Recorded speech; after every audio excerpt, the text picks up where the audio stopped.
Moray Rabotai, Shalom, Uvracha, ce Shabbat, on lira Be'ezrat Hashem, Parashat Vayishlach. Le Midrash raconte sur notre maître Rabbi Yehuda Nasi, Rabbi, qui a écrit les Mishnayot. On dit que chaque fois qu'il devait rencontrer une personnalité importante, il révisait, il lisait Parashat Vayishlach. Pourquoi? C'est pour s'inspirer un petit peu de la préparation de Yaakov Avinu face à son frère Esav. Une fois, il s'était dit, bon, j'ai révisé beaucoup de fois cette paracha, je la connais à la perfection, et surtout, on sait que Rabbeinu HaKadosh, il voyait tout le temps, il connaissait des hautes personnalités. Il dit, bon, ça fait pas longtemps que j'ai révisé cette paracha, je vais aller. Et on raconte que cette fois-ci, qu'il n'a pas revu la paracha, il n'a pas réussi dans sa mission, et la rencontre, elle a échoué. Dans la paracha de la semaine, on va rencontrer Yaakov Avinu, qui était de retour vers chez ses parents. Yaakov, il a fui son frère Esav, il voulait le tuer, et en plus, il devait aller chez son oncle pour se marier. Baruch Hashem. Il a accompli sa mission, il s'est marié, il a les enfants, il a construit le clan d'Israël, et le moment est arrivé pour qu'il rentre chez ses parents. Yaakov, il a su que Esav se préparait pour lui faire du mal. Il a eu très peur, Yaakov Avinu. Rashi précise et dit que Yaakov Avinu s'est préparé à cette rencontre avec 3 moyens. Le premier moyen, c'était, il a envoyé un cadeau à son frère. Il a dit peut-être en voyant un grand cadeau, il va s'adoucir, il va se calmer. Deuxième moyen, c'est la tfila, la prière. Toujours. Il faut demander à Kadosh Baruch Hu qui nous aide, même si on est sûr que tout va bien se passer, il faut toujours avoir l'aide à Kadosh Baruch Hu. Et troisième chose, c'est la guerre. Yaakov, il s'était dit, peut-être, mon frère, le cadeau va pas trop l'intéresser, va pas le calmer, peut-être ma prière va pas passer, j'ai pas de mérite. Il faut que je compte sur moi-même et faire. Donc, s'il faut faire la guerre, je serai prêt. Yaakov Avinu rencontre Esav et Baruch Hashem, tout est bien passé. Esav pensait lui faire du mal, mais il n'a pas pu. Au moment que les deux frères ils se sont rencontrés et on avait l'impression que Esav s'est apaisé, Esav il propose à Yaakov, il lui dit, écoute Yaakov mon frère, écoute, viens un peu chez moi, c'est normal. Deux frères qui se rencontrent après une longue période, il y a eu le shalom entre les deux. La moindre des choses, c'est l'inviter. Viens, passe quelques jours chez moi. Yaakov Avinu, il répond, il dit à Esav, excuse-moi, Esav, je ne peux pas aller avec toi jusqu'à Seir, ta ville, parce que les enfants, ils sont Haïladim Rakim, ils sont jeunes, ils sont fragiles, donc ça va prolonger notre chemin de retour. C'est pas comme aujourd'hui, on prend l'avion, on arrive. Là, il faut voyager, il faut faire la route.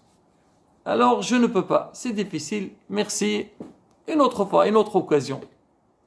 Esav, il lâche pas l'affaire, il dit non mon frère. D'accord, je peux comprendre que tes enfants, ils sont jeunes. Viens, moi, je te propose. Donc, mes soldats, mes hommes, ils sont forts. Ils peuvent t'aider tout le long du chemin. Tu n'as rien à craindre. Yaakov lui dit non merci, je ne peux pas. Je suis obligé de rentrer. Je ne peux pas perdre du temps. Il faut que je prenne mon chemin de retour. Bon, c'est vrai, ça a l'air d'être un petit peu normal. Deux frères qui se rencontrent. Réconciliation. L'un propose, invite l'autre. L'autre, il refuse pour des raisons qu'on peut comprendre. Et après, chacun, il va de son côté.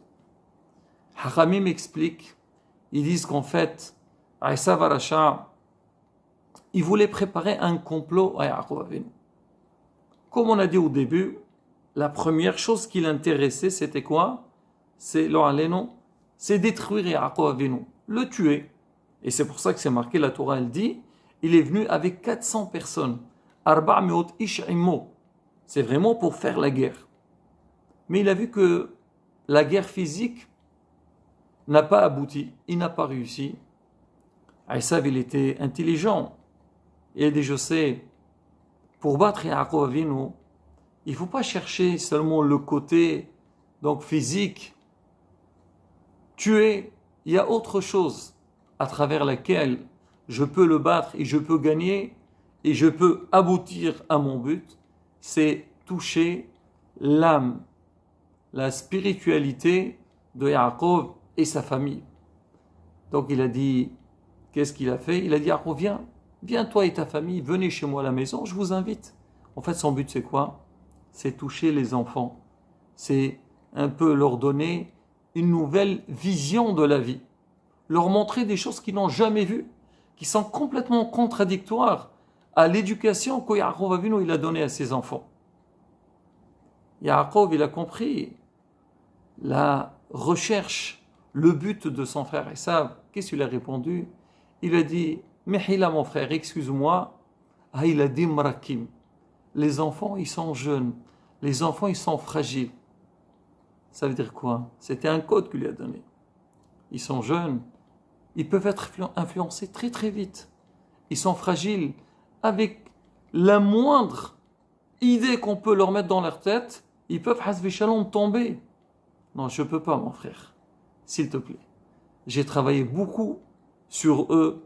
J'étais avec la vanne. C'était pas facile. Non, ça ne m'intéresse pas. Alors, il lui propose encore, il dit, ne t'inquiète pas, voilà, j'amène mes hommes avec moi, ils vont les prendre, et ils seront protégés. Yaakov dit, non, c'est pas ça la protection.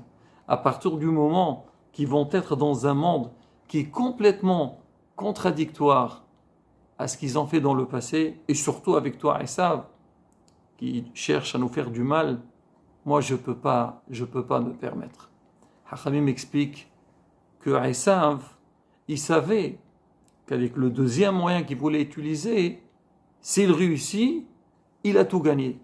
Parce que quand son père, il a béni, alors Esav il dit à Yitzhak, papa, tu n'as pas une bracha à me donner? D'accord, mon frère, il a pris la bracha, une bénédiction, et moi, qu'est-ce que tu me donnes? Il dit, la seule chose que je te dis, si jamais Yaakov Avinu, il lâche Torah mitzvot ma'asim tovim, ils sortent du chemin de la Torah, là tu pourrais monter dessus. Mais sinon, si jamais Am Israël toujours il est dans la Torah, dans le chemin d'Akadosh Baruch Hu, tu ne pourras pas l'avoir. Ils auront toujours la protection d'Akadosh Baruch Hu. C'est ce qu'il dit le Midrash, quand Yitzhak, il a vu, quand Yaakov il s'est approché à son père pour lui donner à manger, il a dit Akol kol Yaakov, v'hayadayim ed Esav. Hachamim disent qu'on la voix est la voix de Yaakov et nayadayim ed Esav. Ça veut dire que tout le temps quand Am Israël il est connecté avec Torah et Mitzvot Ma'asim Tovim, Esav ne peut pas lui faire du mal du tout. Rabotai, de ce passage de cette paracha, on apprend un point qui est très très important, auquel le Am Israël il est confronté tout le long de son histoire. C'est vrai qu'Am Israël, il a eu malheureusement des pogroms, il a été persécuté tout le long de l'histoire. Et on a vu Baruch Hashem. Bechol dor vador, aondem alenu lechalotenu, ve'akadosh Baruch Hu maselenu miyadam. Kadosh Baruch Hu nous a toujours protégés avec Paro, avec Haman. Donc on connaît tous l'histoire d'Am Israël. Mais il y a aussi un autre point sur lequel on a intérêt de bien être très vigilant, c'est le inyan de l'éducation de nos enfants. Alors les parents, des fois, on peut dire que bon, Baruch Hashem, ils ont grandi dans un milieu religieux et une famille qui respecte. Mais la nouvelle génération, c'est pas toujours évident. Et surtout à l'époque dans laquelle on se trouve, c'est que, Hachim Ishmael, on est confronté avec des problèmes sans arrêt. Avant, pour qu'un enfant fasse quelque chose de hasbi shalom de mal, il faut vraiment qu'il cherche ça. Il faut vraiment qu'il se trouve dans un milieu où ça peut le perturber. Aujourd'hui, c'est plus le cas. Il y a tout. Les enfants, ils ont accès à ce qu'ils veulent, même si eux, ils veulent pas. Mais malheureusement, donc, le monde extérieur, il les perturbe. Que ce soit dans la rue, que ce soit avec tout ce qui est lié avec la technologie moderne, l'Internet, tout ce qu'il y a derrière ça. La beauté, c'est pas du tout évident. Et là, Yaakov Avinu, que lui, il était Behir Ha'avot, et c'est lui qui a mis en place donc les tribus dans Israël. Il a tout compris. Et ça, il vient. C'était, comme on dit, c'était la dernière étape que Yaakov Avinu il a besoin de franchir, de surmonter pour l'assurance de la continuité d'Armée Israël. C'était quoi? C'est comment ces enfants, où ils vont vivre. Dans quel milieu les enfants ils vont se trouver. Et là, Rabotai, combien on doit faire attention aujourd'hui. Nous aussi, être très vigilants. Bien sûr, même les grands, on a besoin de faire attention à ça. Mais surtout à nos enfants, d'avoir toujours l'œil veillant. On regarde, on cherche, on suit nos enfants, Bezrat Hashem, pour que nos enfants y grandissent dans un monde propre, qui est connecté avec toi, pour qu'on puisse avoir l'assurance, Bezrat Hashem, qui grandissent dans le bon chemin. Amen, Shabbat, Shalom, on verra.